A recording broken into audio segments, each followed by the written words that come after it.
kick it off. How's everybody doing tonight? Thank you so much for joining us. We haven't done a Facebook Live in a little while, so it's nice to be back.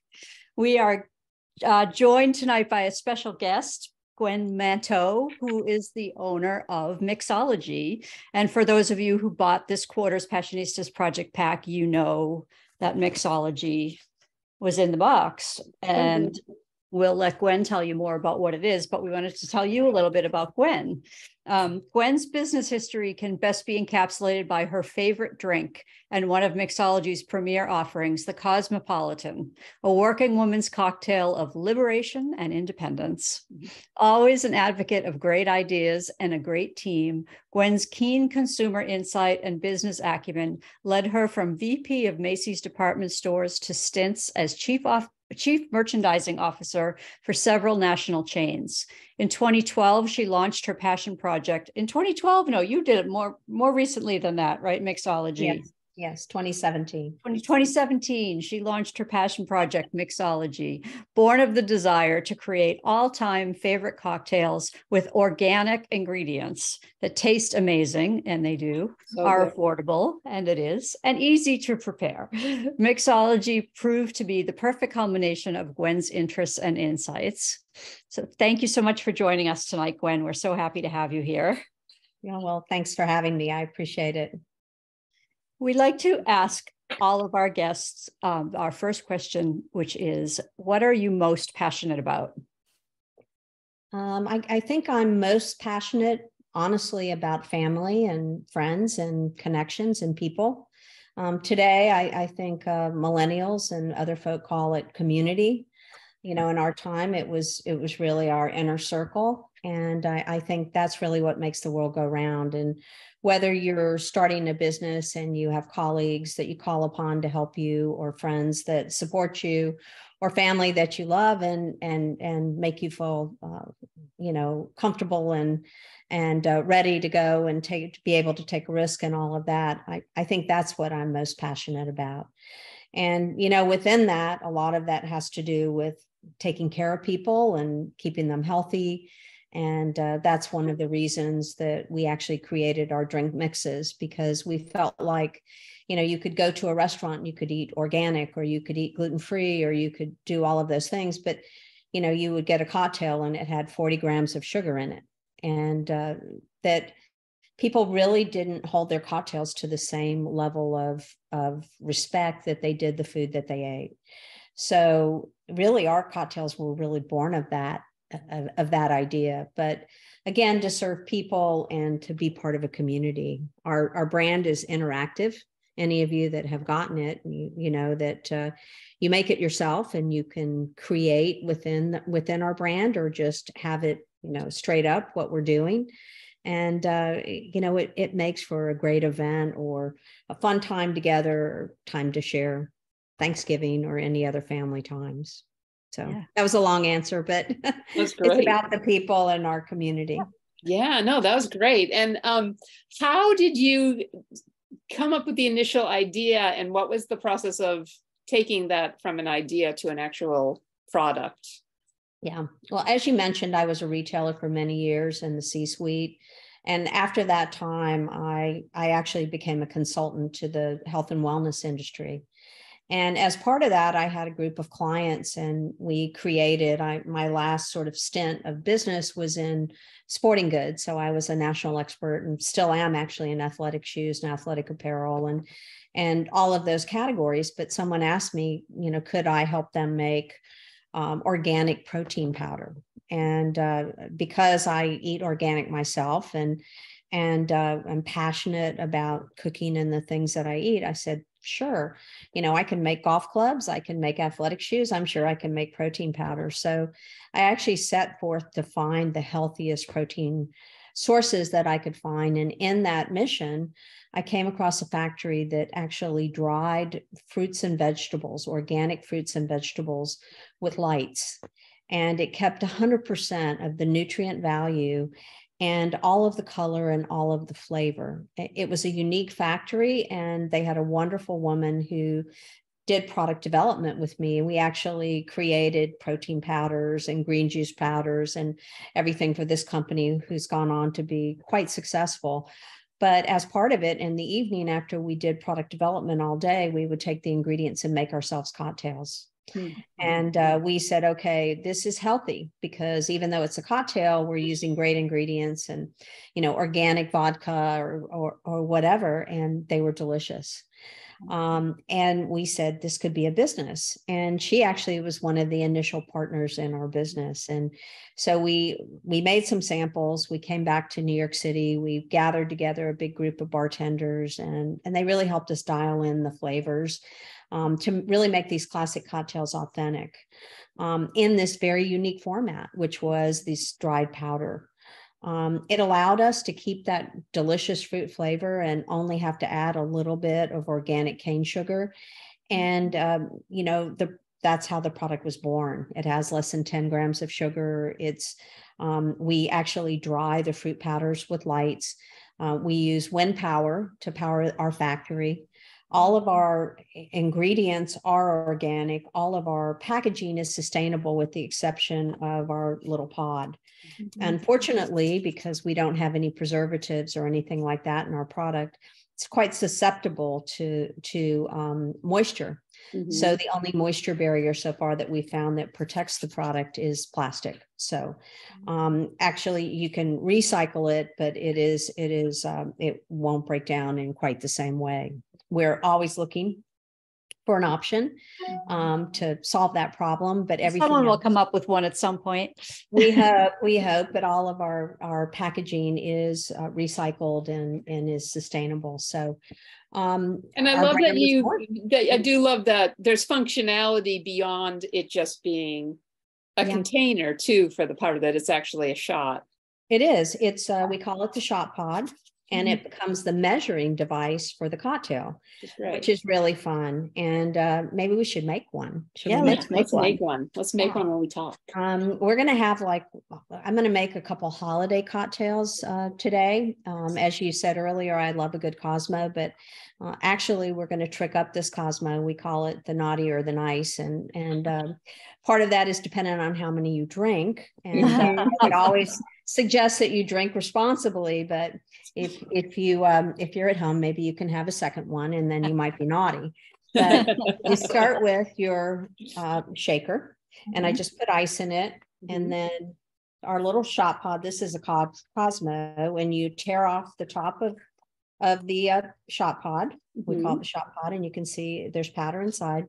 It has a strong flavor of cranberry, and this actually the ingredients in this are lime and cranberry and organic cane sugar, and then cranberry and lime oil. And the cranberry and lime, all of the ingredients are sourced in the United States, except for the oils, and they're actually sourced in Italy. Oh, wow. Where they have really special citrus products. So you actually pour the powder in your shaker, and then you measure one pod, your shaker pod of water. You pour that in your shaker. And tonight we're having this drink, actually has vodka, much like a martini. The naughty and nice is a martini. One shot pod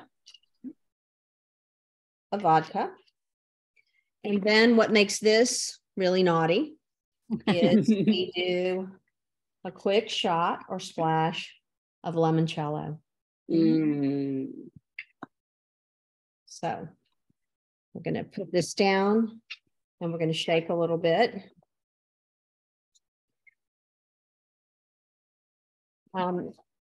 What's really unique about cocktails is, when there's foam on the top of the cocktail, that's like a special viscosity. And that's really created when you mix alcohol with a little bit of sugar. So originally we used sugar-free options, but it didn't taste like a real cocktail. It didn't enhance the fruit.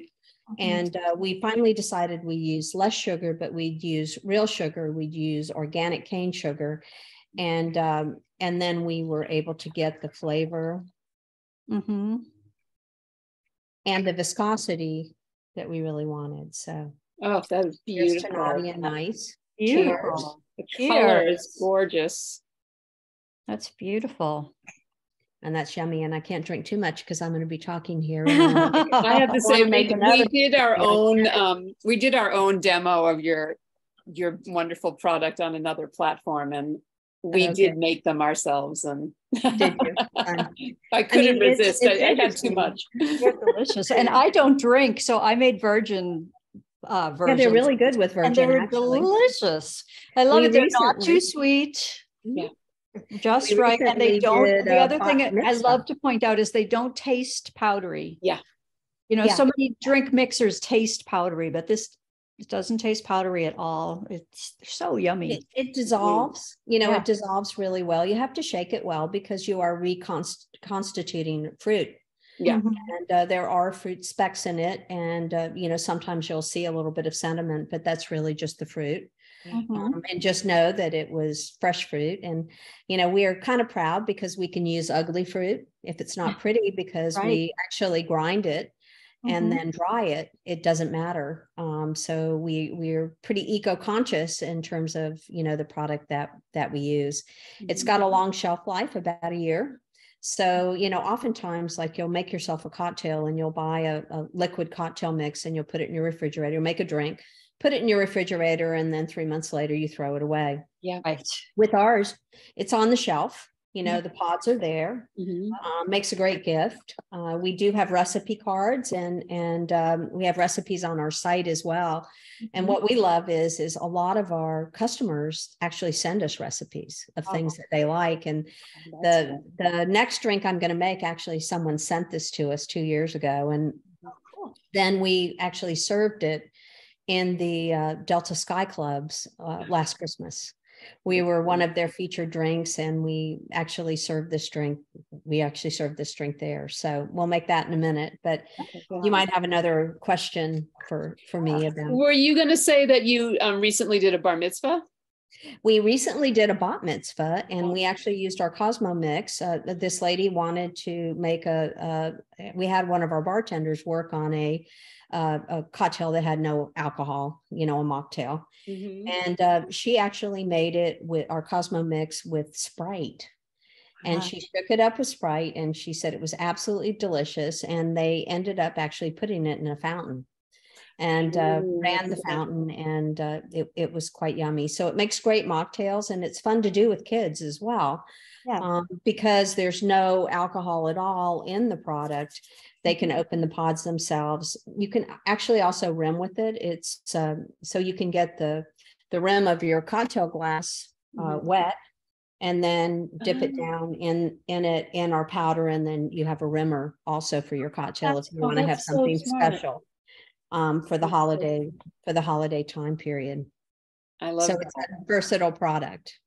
You thought of everything. I know. Well, we didn't, but you know, it's interesting because our customers do. They think of things, and they, you know, tell us and show us how they use the product, and they post, you know, where they use it. We've gotten posts on airplanes, on the subway in New York City, on a hike, you know, using stream water. And we welcome all of that, you know, because it really is about the fact that it is interactive. It's healthy, it's interactive, it's fun, and makes for a great party, especially a great girl party, you know. And when we do demonstrations, we oftentimes just put, you know, bottles of spirits down the center of the table, and then big cocktail glasses of our pods, and then invite people to create. And I think that's half the fun, knowing that you're starting with the healthy base, and then you can actually create something special that's yours, you know, personalized to you. Right. So great. So great. Excellent. Do you have we have a question from our one of our interns wanted to know, do you have advice for someone who is younger and looking to start their own business? Yeah, I mean, I think oftentimes the best businesses that I know that people have started is where they've found a problem and solved that problem, or something that's happened in their real life experience, and they say, I really need a solution for this, whatever has happened to me. And then they actually took advantage of a situation just like we did. You know, we were having a cocktail, and we said, these are really good. They're a lot healthier. And, guess what? The stuff we usually drink is junk. So, hey, it's worth a try. Let's go show some people and see what they think. And I think that in the beginning, finding something that you're passionate about. I was always passionate about health. And then combining it with an opportunity that you see in the marketplace really helps you create a business. I find that people are the most passionate about products that, you know, they've created to solve a problem of their own. And I think that's always good advice. And then I think it's super important. And, you know, we did this originally, we wanted a sugar-free product and we felt like women didn't want any calories. And you know, we started with that, but then we took great advice from our bartenders that said, this doesn't have the right viscosity. It doesn't have the right flavor. It has an aftertaste. You know, artificial sweeteners don't combine well with spirits. And so I think it's seeking out advice of experts and then listening to that advice, you know, because you're passionate about something, you can go headstrong so fast into it and not be willing to listen. But this is really about asking the question, not to confirm what you think you know, but to really listen and learn. And that's what we did, because we really pivoted from where we originally were. So that's my advice. That's great. What experiences did you have from your earlier career that kind of have helped you the most in being an entrepreneur and starting a new product from scratch?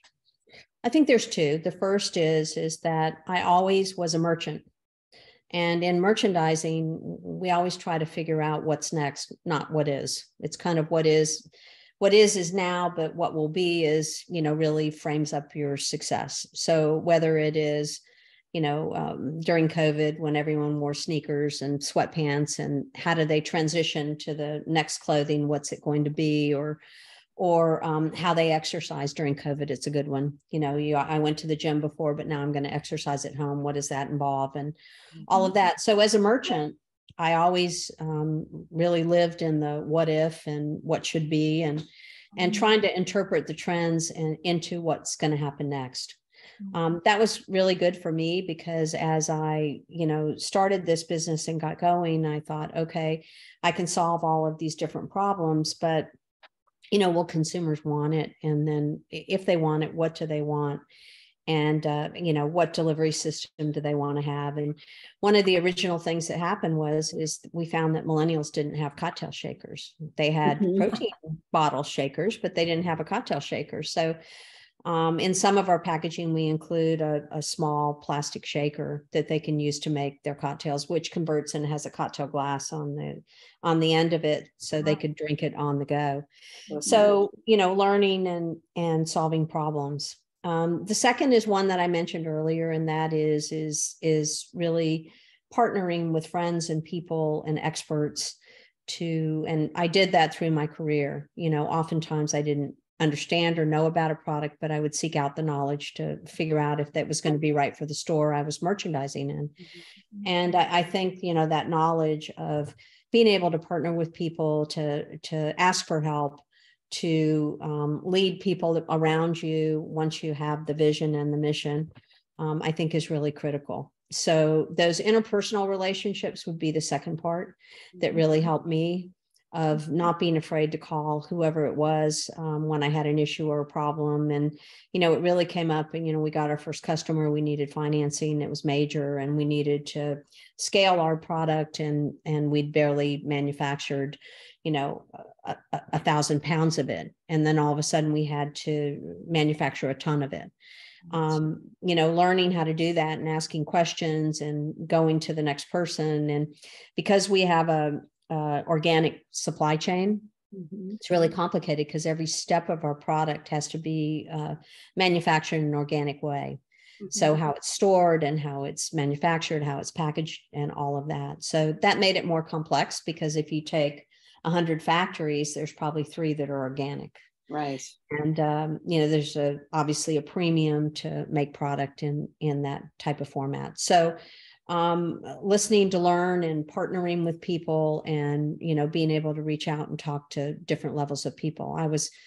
It was a benefit because I'd managed big teams of people in the past, and I'd worked with other, with major companies and all of that. So I really didn't have a fear. I was really lucky to be able to call the bank and say, I need this to happen, and not know that I was asking for something that was maybe not not done or not reasonable, but I just assumed it could be done because I did it in big business before. Right. So I learned a lot along the way, but I didn't have any fear to go do it, because of my background and experience. So I was lucky. Yeah. Well, and now speaking of partnership, you told us that you work with your husband. So tell us a little bit about working with your husband. Yeah, I mean, we just celebrated our 30th wedding anniversary, and he's a great guy. He was in sales for many years for major apparel companies, and actually still does do some of that. But when we started the business, it was the first time we'd ever worked together. He was, when I was a buyer at Macy's many, many years ago, he was my Levi salesman. He sold me jeans. And then eventually he stole my heart, and the rest is history. We have 3 children, and we had never worked together. And when I became a consultant, after I left retail, we spent more time together because he always worked as really an independent representative for companies. So I'd never worked from home. I'd always been in a corporate setting and all of that. And I think he really eased that change for me. I was used to having a big support system and, executive assistants and all kinds of people helping. And all of a sudden I had to learn how to do things on my own. And, it's embarrassing to admit it, but when I left business, I didn't even send my own emails. I was on the treadmill and I dictated what I wanted my email to say. So all of a sudden I had to go. I went to Apple school. I went to the Apple store and signed up to figure out how to, right. And it sounds crazy because it really wasn't that terribly long ago, 2012 or, that time period. But, based on where you are in your career, the needs are, I could actually text on my BlackBerry like mad, when we had a BlackBerry, and then that turned into, a smartphone and all of that. But I'm dating myself a little bit, so there was a learning curve for me, and he was really wonderful because he'd been independent. So he helped ease that. He was my IT department in the beginning. And then I got smart enough, and now he asks me questions on how to get stuff done. But I think it's easy and it's hard. So it's easy because you really know the person. It's hard because you've never actually worked with that person. You've been the support system for that person as opposed to the partner of that person in business. We found that we had different business styles. There was a period of time we shared an office. I'm extremely neat in my office, and he's not. And, every day I would say, are you going to clean up your desk? I'd say no. I've lived this long, and I don't like put everything in nice and neat like you do when I leave at night. So, I mean, I began to respect his system, and he respects mine. And it's been fun. Sometimes it's hard to turn off the business, like you want to say at 6 or 7 o'clock, okay, let's don't talk about it anymore because we really need some downtime.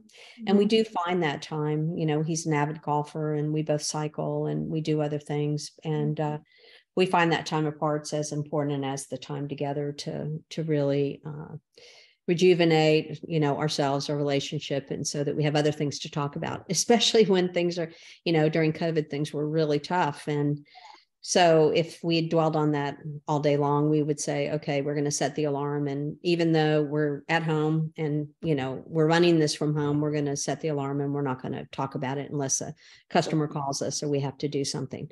Right. So you really do have to define the boundaries of it. But it's been absolutely wonderful because I've learned things about him I never knew. And I think it's the same for me. Yeah. So I'm the CEO and he's the president, which, I think is very thoughtful on his part. It was my idea, but he's incredibly supportive. And he'll say to people, my wife, she's the one that created it. You've got to talk to her. So he's really terrific. It's great. Yeah. We have a question. People are commenting, and some people have tasted, got the drink in their subscription box, got the product in their subscription box, and they love it. They agree that it doesn't taste powdery. And so we have a couple of questions. One is it online purchasing only, or are you sold in stores as well? We actually are still sold in stores, mostly boutique and small chains. We're not in big chains. We were in a big chain, but during COVID, we were deemed not critical, and we actually lost our shelf position there. But we have a very vibrant Amazon business. You can buy it on mixology.com. We sell through Faire and Abound, and we do really well. And we have small chains and individual retailers. And so those are the best places to buy it.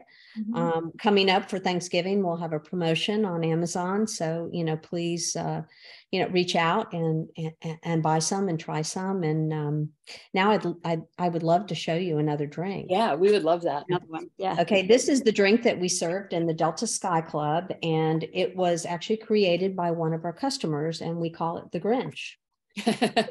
Green. I'll be disappointed if it's not green.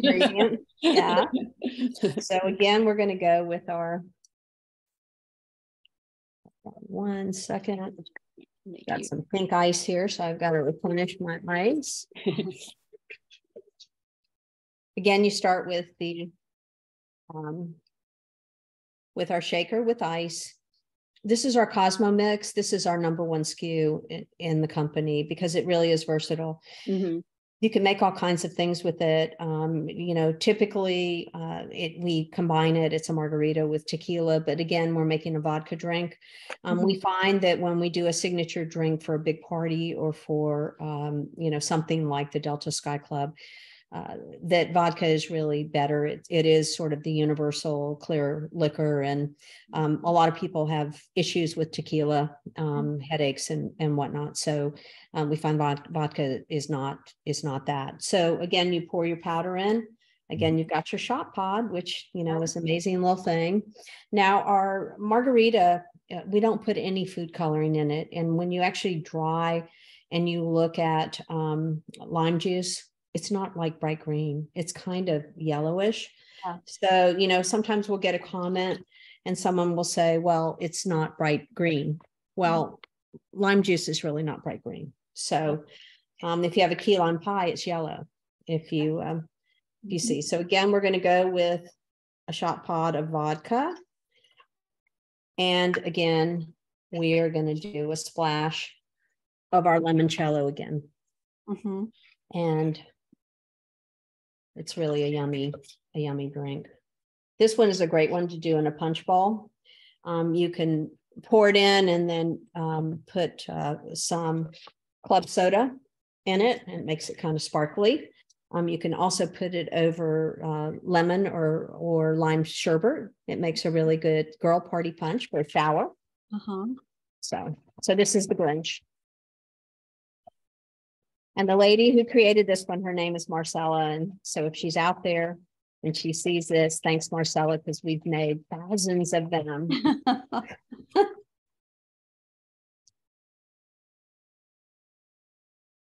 This is a question from someone in the chat. Do you have a favorite of the pods, and do you have a favorite drink to make out of your product?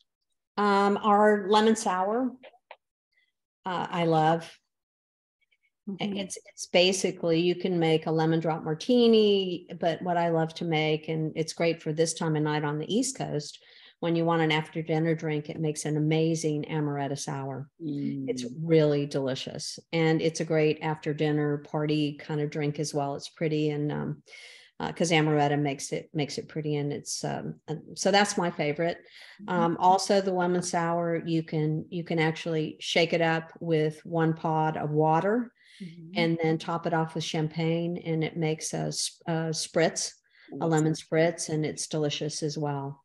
If you want to make our cocktails in a bigger sort of format, what you can do is you can put it in a covered container like a juice sort of a container, and then you can put multiple pods and then go ahead and put the water in and the alcohol if you want, and you can shake it up, and then you can serve more cocktails at a time. And then all you do is pour that mixture over ice, and it's easier to serve at a party or something like that. So there's a way to, scale them up. We do that, but what we find is people like to create more than anything. So a lot of times we just let them create. We put the pods out and put the liquor out, and then they come up with stuff. And so it's a lot of fun. That's fun. Yeah. Yeah, and also as a reminder, this is what we have in the Fashionistas project pack, which is a sampling of each of the flavors. Yeah, all three. Yeah. And this is one of our most popular SKUs. We actually created this based on, a request from people on Amazon that said, we want to taste them. We want to taste them all before we decide what we want to buy. We ship a 3-pack, one of each. But honestly, consumers would like to try and then have the one that they like the most. This is also a great gift. Yeah. If you don't know what the person drinks, and oftentimes you can go online. If we ship from mixology.com, we'll send you recipe cards with it, so you have some ideas with it. On Amazon, we can't do that, but we do that on ours. We try to send special things when you order on our site. We find, and oftentimes you'll get a note or a coupon or something fun. It's still a personal business for us. It does have a human touch to it. It is a passion project. Right. We love our product, and we love our customers, and we love our community. So we're happy to have all of you in our community. Oh, you definitely have fans. People are comments. Absolutely. Erin's Coffee Corner wants to know, how many different flavors are there? And I would like to know, are you going to add more flavors as you go along? Really good question. We actually, we're going to actually come out last year with we have 2 new flavors. We have a Moscow Mule, and we have a Paloma, which is pink grapefruit. It's really good. With COVID, things were difficult, so we didn't scale up. We really concentrated on trying to stay in stock in our most important SKUs. Our packaging is made in China. All of a sudden, it was almost 9 months to get our packaging, and became very complicated. So we tabled those. We're going to have those. Right now, we have the 3 flavors. We have the Cosmo, the Margarita, and the Lemon Sour. And then we'll have the 2 flavors in 2023, we hope. Hopefully by, fall of 2023, in time for the holidays is our plan of attack. Because all of our fruit is U.S. fruit. There's usually typically a single harvest or only 2 harvests. So again, we have to really plan carefully in advance, because, cranberries are only harvested 1 time a year. They're dried, but then we have to make sure that we can keep our supply chain secure, especially because they're organic. And there's a limited supply. So citrus fruits are a little bit easier. But we found, certainly the ginger in our Moscow Mule is the only place that there's organic ginger in the United States is in Hawaii. And there's 1 harvest a year. So that's been somewhat complicated, to get the supply chain going. But our 3 make probably 100 different cocktails. You can make lots of things with them, but we're really excited about the other 2 that are in front of us. So excellent. That's incredible. Yeah. I have another question, Nan. You mind if I go for it? A lot of the women in our community are either kind of starting a second phase in their lives. They've been mothers, or they've had a career, and they're finally following their passion project. So they're older, and they're, on the precipice of maybe starting a business at a point in their lives where they're over 50 or over 60. We know that you started this later than life after having this long career. So do you have any advice for women who may be afraid to start something because they feel like it's too late? Yeah, it's never too late. We started this, I'm 68. We started the business in 2017, 5 years ago. So I was over 60 at the time when we started it. There's obviously more financial risk because you have less time to work and replenish, because in the beginning, it really is your money. You can't really get investors until your business is established. Mm-hmm. So probably the biggest risk is the financial risk, based on your age. But if you're willing to take the risk, certainly you bring to it a level of maturity, you bring to it a level of experience. I don't want to say that we're shop worn, but we're certainly tested, at that point, and we have had trials and tribulations in our lives that we've gotten past. We tend to be less reactionary and really calmer. And those of us that are moms and, that have long-term relationships and everything, we can manage people, we understand people. So, there's some risks involved, and then, there's the energy thing.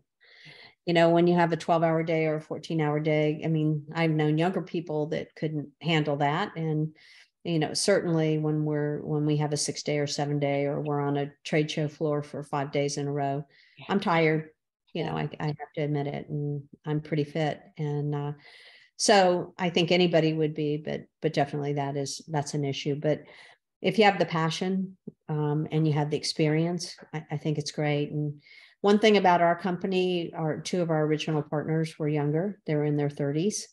And it was a really great mix of people. We were really multi-generational, and some of the things that we brought, my husband and I, to the party were very different from what they brought to the party. They had a different way of thinking about things, and were educated differently than we were. And that's always beneficial too, as you sort of widen the net and your company grows, to get people not just like you, but to get people that are diverse and that can bring something else to the equation.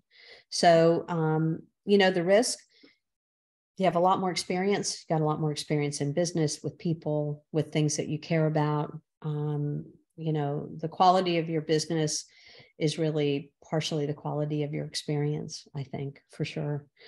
But if you find a space, and this to me is the most important thing, if you find a space in something that you think is missing, or something that you think is exciting, or you tell your friend and they say, well, I need that, or I wish I had that, or whatever. And, listen to those instincts. And that's one thing that has served me well, and both on the positive and negative side. When I listened to things, and I would listen to learn. And sometimes they were negative things. Somebody would say something, I'd say, oh, I don't, that's not really what I think. I'm not going to listen to that. And, sometimes I should have, so I think, part of it is keeping your eyes and your ears and your mind open to continuing to learn. They say that as we age, then all of a sudden if you don't engage your brain, then it stops working and all of that. But I will tell you, my brain's working on overtime all the time. So if it helps for that, then I think that's a good thing too. Yeah. I think that you're as young as you feel. Yeah. And, we sell to young people, we sell to older people. We tend to capture the imagination of a lot of different people because it's creative. Right. And I think this new generation is even healthier than our generation. Mm-hmm. And I think it's wonderful. And they hold, their food sources to much higher standards. They want to know where it came from, how it was farmed, how it got to you, how it was treated, and all of that. And I think that's a great learning for us that are older, where we were accepting of whatever, Campbell's or Kellogg or whatever put in front of us. And, today people read labels, and, all of a sudden the labels on the back of the label, now it has to be bigger so that people like me can read it without their glasses. And I think it's it's important. I think people really hold their food to a different standard, and their whole lives, the investment in their lives. So yeah, I'm not sure if I answered your question. I think I wandered a little bit, but no, that's great. And Lisa Barbosa refuses to believe that you're 68, just as well, thank you for saying that. I have lived a great career and great life. You know, I feel very fortunate, just like everybody else. We've had our crises and tragedies and disappointments, but you know, it's probably my greatest advice in business, and I counsel and mentor a lot of women, and I just tell them always face forward. You know, you can't really look backwards. You've got to face forward and figure out how to make tomorrow the best that it can be. And you know, that's what we have to do in this life. We learn from our mistakes, and we learn from the things that we did well, and you know, we incorporate that into tomorrow. And I have two daughters, and I had one that was very, very smart, and she went to college on a scholarship and got into law school and failed out of law school in one semester.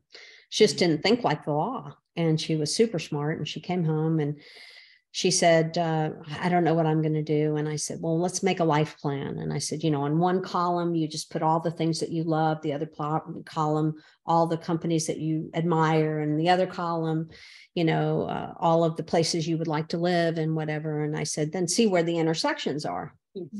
I was making it up as I went because it was my daughter and my heart was breaking. You know, she was like the super smart one, and, you know, she'd failed. And so the other day, she's just actually graduating with her second master's, and she's a really smart lady, and she has clients. She's in addiction counseling, so I'm really proud of her. And she said, yeah, I had this client in the other day, and she said, I told him we're going to make a life plan. Oh. And she said, you need on one column to do this and one column to do that. She said, Mom, I used your example because it helped me on that day. On that day, I pushed back and I said, all I want you to do is kiss my boo-boos. I don't want a life plan. I want you to help, you know, tell me everything's going to be okay. Yeah. But I think it's funny. The stuff sinks in, you know, and so, you know, I tell people sometimes your passion comes in the intersections too, you know, and you have to continuously keep moving and go forward. And, you know, that's the best we can do as women, as, you know, entrepreneurs, you know, as moms, you know, whatever, wives, the whole thing. So. Yeah. Wow. That's beautiful. Thanks. It is beautiful. So if you need a life plan. I know. I love That's that. really great advice. I actually was spacing out for a second because I was like, what would I put in those columns? I know, exactly. That's great. You got a piece of advice that I thought was really great, and it kind of ties into what you were just talking about. We read an interview with you where you were talking about the fact that you were in the corporate world. You were often the only woman, as we hear a lot. And you were trying to fit in, but someone gave you advice about being your authentic self. Yeah, I mean, I was a chief merchandising officer in a big sporting goods company. And in 4 levels of management, I was an executive vice president. So I was right up there. There were top 5 people in the company. And the people that reported to me were all male, and all the people that reported them were all male. And, you know, it was sporting goods, and I was not really passionate about sports. You know, I had been the president of a Foot Locker division, so I understood sports, but really mine was about women's sports and kids sports. And so all of a sudden I was thrown into really this realm of all men's sports, and one of the biggest in the United States. And so every, you know, Sunday I would like study up on all the sports scores for the weekend. And I was like, okay, I have to know everything that everybody around this table, because we had an executive meeting every Monday morning to discuss the business. And the first like 10, 15 minutes, they'd say, oh, how about those Steelers? Oh, how about those, whatever. Yeah. And I was like, okay, well, you know, this is my business, and I learned how to merchandise it. So I learned about fishing equipment, and I learned about firearms, and I learned about, you know, boating and golf and all those things. And technically I could create all that product, and I knew how much we needed, but I didn't really do the sport. And so I would weigh in. So I'd study up just like we women do. You know, we kill it with effort, and because we want to belong and fit in and all of that. And so I would make a comment, they'd say, well, the Steeler, and I'd say, well, that last touchdown, whatever. And after one of the meetings, the CEO pulled me to the side and he said, you really shouldn't do that. And I said, yeah, I'm trying really hard to fit in here. I don't really have a lot in common with these guys, and he said, but it's not authentic. It's not authentic for you. And at that time, that was just like a complete and total release for me, because I knew that I really didn't have to do that. They didn't expect me to do it. And guess what? They didn't really want me to do it either. They didn't really know how to deal with that. Yeah. So if I was just very quiet and did my job and did it really well, that was going to be a heck of a lot better than trying to live in their world. And it kind of releases you to try and be one of them. I just tried to be me. And what I brought to the equation was unique, because I had a particular skill in merchandising and had been incredibly successful. And I'd gotten to this sporting goods company because Nike had recommended me from my time. And to this big company, they had no women. And they took a chance on me. And I was really fortunate and had a great career there and all of that. But he was very wise in saying that to me. And it made all the sense in the world, that if you truly live your authentic self and don't try to be somebody that you're not, that's going to be a lot better. And God knows, if you know more of the scores than the guys do, then it scares the hell out of them. So you don't want to threaten them at the same time. Exactly. Exactly. So anyway, Oh, it's wow. a true story. I think I forget what I was interviewed for something for that, and somebody asked me that question. Yeah. It's a really interesting story. Yeah, it's really great. Yeah. But on the flip side of that, you also went into labor in a meeting and did not leave the meeting right away, right? Can you tell us about that? Again, I mean, I worked for a department store, and I was executive, and there were women there, but there were no women that got pregnant, and my last baby, I got pregnant at 40.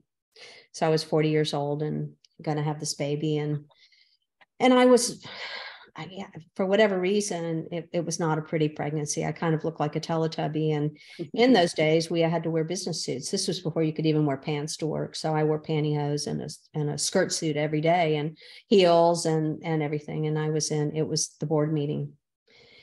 And, we had to make big presentations and everything. And the CEO of the corporation was there. We were presenting to him, and my boss, who was CEO of the company, said, Gwen is expecting a baby. He said, obviously.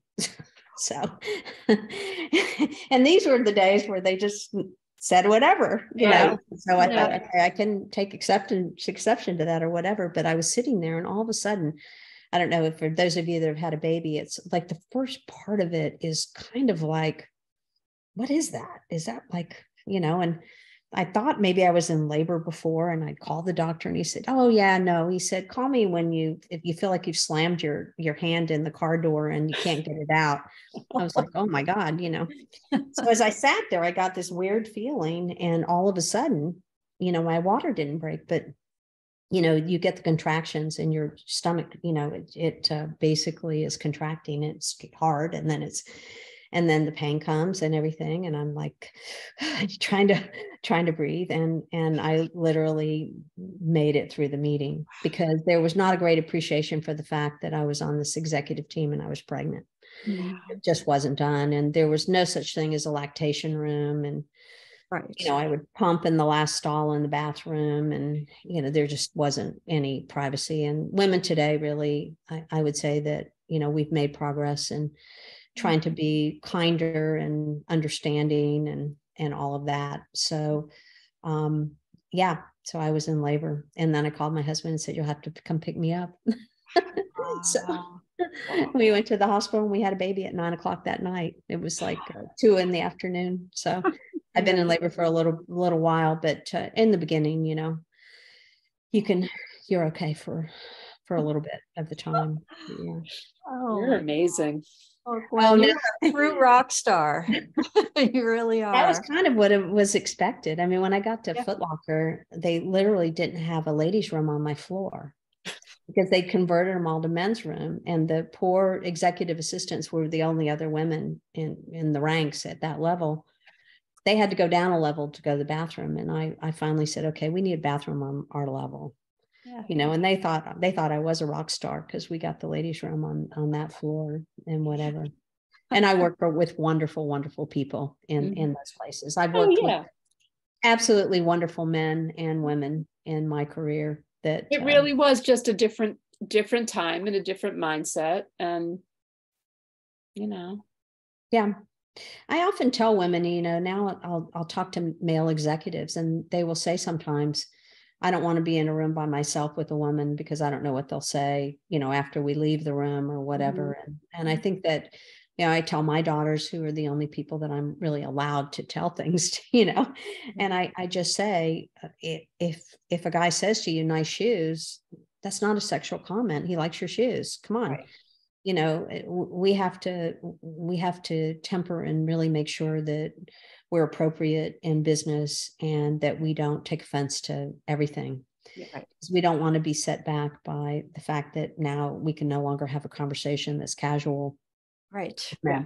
And I understand that that's not the case for a lot of people who get pushed into a corner and, you know, feel victimized and all of that. But, you know, certainly some of the things I think are innocent, just dumb man stuff. You know, they sometimes don't know quite what to say or do or whatever. But it was a different time, and I was on the board of a company, and I was presenting to the board in the board meeting, and the man said to me, he said, "You're such a pretty little thing. You shouldn't have to worry about those things." And I was like, well, I'm in charge of this function of the business. My husband said, well, did you take his head off? And I said, no. I said, thank you. Because it wouldn't serve any purpose, you know? Right. Yeah. So, you know, it is, you know, part of understanding who your audience is, I think sometimes. And I think the ultimate intent, that was always my thing when I worked in more of a male dominated setting, was like, this guy doesn't mean it that way. He really thinks he's saying something. It's a compliment. Yeah. You know, and so I can take that. If it's meant to make me feel small or less than, then we have a problem. And then we're going to have a conversation. But if it's someone truly just, it's their instinct to hold the door open as we walk into a restaurant. Yeah, thank you very much. Thank you very much. I'll get it for you next time, you know. Right. So yeah, I think there's a certain amount of it that it's a new world. And I think that COVID has really changed things, you know, working from home and then all of a sudden going back to offices. I was in New York a couple of weeks ago and was in some business meetings, and I just find that business etiquette, because people haven't been doing it, all of a sudden the etiquette of it is missing. You know, people are trying to find their way back into this working world and office setting, and what do I wear? What do I do? What's the appropriate behavior with COVID and all the other things? And you know, it's weird. It's kind of weird. So navigating and trying to figure it out, I think, is complicated. Yeah. It's a different time, and, you know, that we're living in. Yeah. That's so interesting. Yeah. Travel and everything. Oh, yeah. I mean, we just even having lunch with friends today was like, oh, okay, we're gonna hug. Okay, yep. Don't hug don't hug anybody but my significant other and family that much anymore. But okay, you know, we have to just kind of retrain ourselves to be social. Yeah. I have a friend in New York and that I visited with when I was there, and she said, just don't be shocked with service. And I said, what do you mean? And she said, it's just impossible to get people in New York. So service is very slow or less professional, and you've got to be patient. And, you know, you're used to eating in these finest restaurants with the finest servers and all of that, and they don't have enough people. You know, the first course comes before the drinks or the whatever, because they only have one bartender. Or, I mean, I think patience in this new world is a real virtue, because I think that, labor, whether you're in a store or you're in a buying office, when we visit, people, or they just don't have enough people. Yeah. And the world is not operating at the same efficiency level. And I think tolerance becomes a huge thing. Yeah.